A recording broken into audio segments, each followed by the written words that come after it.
Well, congratulations to Jake. Boy, he is so impressive. Can't wait to see what he can pull off here on Sunday. Well, let's take a look at the barrel racing results. This is after day 3 in Pool A. Mary Berger, of course, she's won every go-around. Kelly Schnapper, she's picked up over $10,000. Ivy Conrado's in there. But then after that, there's some ladies that have a chance. You know, Julie Leggett's hanging on to that 4th place. But there's some girls that can catch her. Yeah, and Taylor Jacob, Fallon Taylor, Mary Walker, they're all so experienced, having ran at the NFR. Taylor has the record there, and Mary and Fallon each have a world title to themselves. So. Yeah, that speaks volumes. There's a good look at how we figure out the times here in the barrel race. That's Jim Dunn, one of our pro officials here at Calgary. Of course, he's a national finalist bareback riding rider back in his day. But there's the electric eye, and there's actually 2 of them there in case one of them fails. And that's the quickest, best way. It's right down to the 100th of a second. And I'm so glad to see that, because day 1 we had some issues with the timing and backup timers. So having 2 of them there, these girls are going to be guaranteed that their time's going to be counted and not by a hand flag. Well, there's Ivy Conrado. She'll be the first one to run on Tibby. Boy, she has had a phenomenal year. Number 2 in the world standings, and the number 1 lady is here, Mary Berger. So they're having a battle within a battle here at Calgary.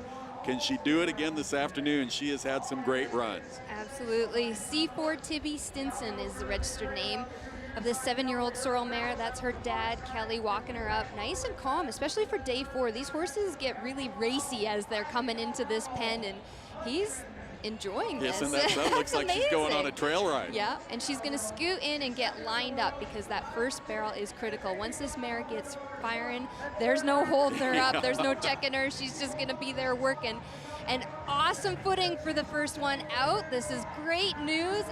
Have a look at her outside leg. She's kicking, helping Tibby around that barrel. She rides up here forward. She's going to sit down tight, hang on to that horn, and kick on the outside, setting the pace. Might be her best run of the week right here. 17:78. You bet. That looks good. 17:78 for Conrado.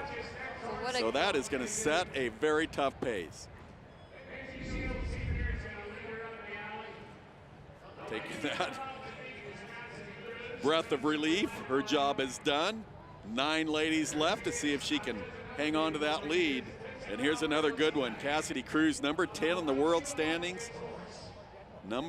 She's made 1 trip to the Wrangler NFR, placed on her first run here, and then she's been a little quiet since. Yeah, she's back on JJ. She placed on this horse day 1, JKR assured win, and he's having a tough time getting in this arena, the energy, the crowd, and he knows his job. He's wanting to run hard to that first barrel, and their timing's key. She's talked about needing to get that first barrel. After that, then they can go, but that was a wide shot for her. Oh, slight slip there on the second barrel. In and out of the third. 17:78. She needs to be faster than that to take the lead away from Ivy Conrado. Not going to do it. 18:52 for Cassidy Cruz. So she's going to have to come back on Saturday and make her way through the wild card round. She overshot that first barrel too long. So, and that just might be the timing with JJ. She was on another horse for a couple of days.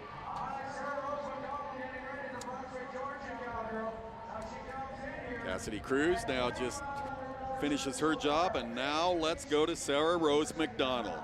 Sarah Rose coming up the approach, and I think she's on bling. She is. I spoke to her after grand entry, and she still hadn't made her decision. So at least we know with this Bay Roan, Fame, Fling, and Bling is so colorful and beautiful that we know that she's on her great roan mare. And she's trying to get lined up. She goes to that left barrel first. It doesn't matter if you go to the left or the right. See her sit back. She's really trying to hold her up. Great first turn for her and Bling. Again, she's holding her up. She doesn't have her normal forward style because she's wanting to stay standing up on the ground. She rode that mare great and according to this pattern. I agree. Boy, it was all her. She was the pilot in 17:98. It was close. That will put her second now in the round, right behind Ivy Conrado. See her sit back real far, sit deep. When you sit back like that, that cues the horse to start to rate. She was helping with the reins as well. Yeah, she's a great jockey as far as riding this little horse. I mean, they are fun to watch no matter where she runs. Talk about fun to watch. Here's one right here, Mary Walker. Won the world in 2012. She's number 9 in the world standings. I like this horse. She hasn't quite got things rolling yet on this horse, but I mean, this is going to be her next horse probably after Latte's done. This is a good chance. This is Bojangles, a Frosty Please. And yesterday he popped out of the dirt, so she was excited to run him again today. She felt really confident in him. Look at that round style. Absolutely, he's that's so good. Big, 16 hands high, so much power. It doesn't look like he's moving very fast because he's got such a long stride, but see where she is in the mix. It looks good. 18 and 2/100ths, just barely over the 18-second mark. That puts her now third in the round, 18 and 2. She picked up $2,500 in round number 1. She needed to actually win the round probably to have a chance to move into the top 4 in this pool, but that's still a really good confidence booster if she comes back on Saturday. Now let's go to Kelly Schnaufer. We talked about her. She has placed every round third place. She's been just rock solid. So consistent on her great sorrel mare, 7 years old, Jessie. Jess Undeniable, owned by her mom and her stepdad, and we know that her husband's back at home working, and her son Tyler is watching every day. They're so excited and so proud. She wishes that they were here. Again, sneaks in, wants to get lined up for that first barrel. That's the widest that we've seen her go on there, but look at how fast this horse is, just opens up. Tight around that second. She's really forward. She's going to drop that hand, pull around, use that outside leg. Smooth run for Kelly. A little wide on that first barrel is going to show up, and it did. 18:26, that's her longest time here. She was 18:20 yesterday in 1/3, but 18:26, a couple little teeny mistakes in that run. And boy, when you're right down to the 100th of a second to determine who wins what, you can't make any mistakes. That's right. One stride too far, it'll be a few $1,000s out of the mix. Yeah, that's right. Well, let's go. This is it for Fallon Taylor. She needs to win the round, and she knows it. Look at the concentration. You talked to her before the rodeo in your opening. She is fun to watch. And she loves this kind of pressure. Yeah, she loves to be the underdog. She goes to the left barrel first on Baby Flo. They have an amazing connection together. Now, have a look at her outfit. Of course, we can't miss that. The helmet. She was in a terrible accident of where she had a 2% chance to walk again. And she wants to be an advocate ambassador for those kids that have to wear helmets so they're not dealing with bullying.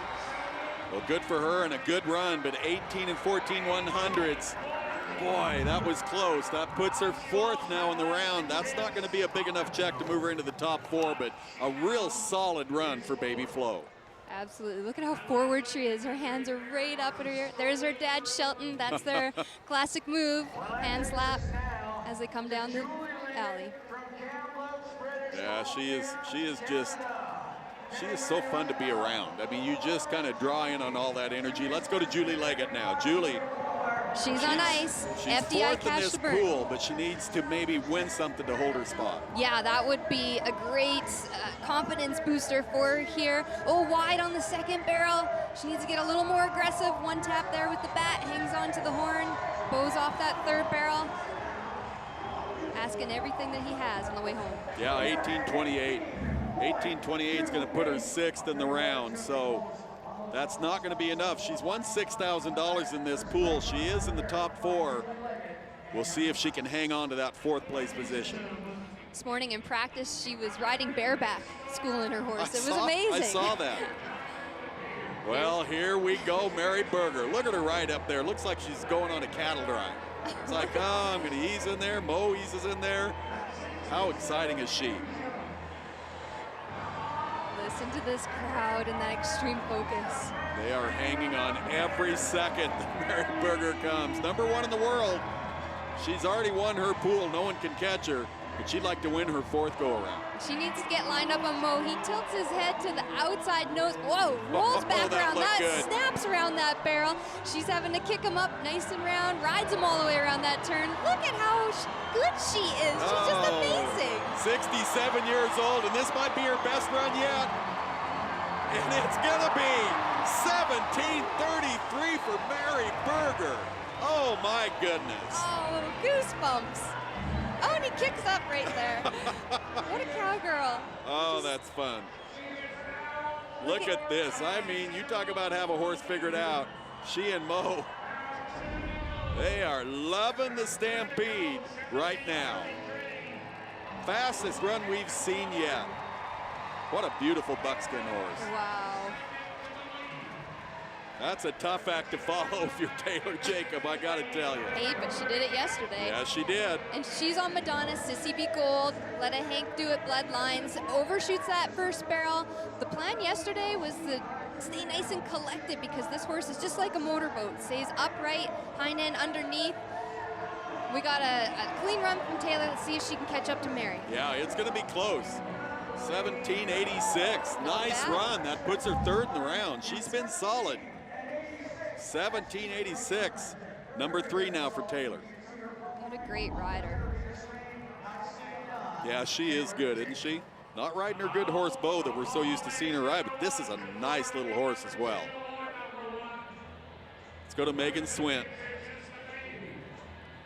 She comes here from Florida. She hasn't picked a check up yet. Let's see what she can do in round number 4.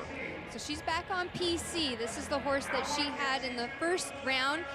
Borrowed horse by Daniel Calder out of Wyoming. This is an 18-year-old rope horse. It's Sunfrost bred, so it can handle this type of ground and can handle all the crowd and experience. So she just felt she needed to get back on another experienced horse, and she rode great. Yeah, good run. Maybe she should have stayed on this horse all the way through. That's a good run, but 18:39, just a little off the pace. This horse is trying. He has great footing as he's leaving the barrels.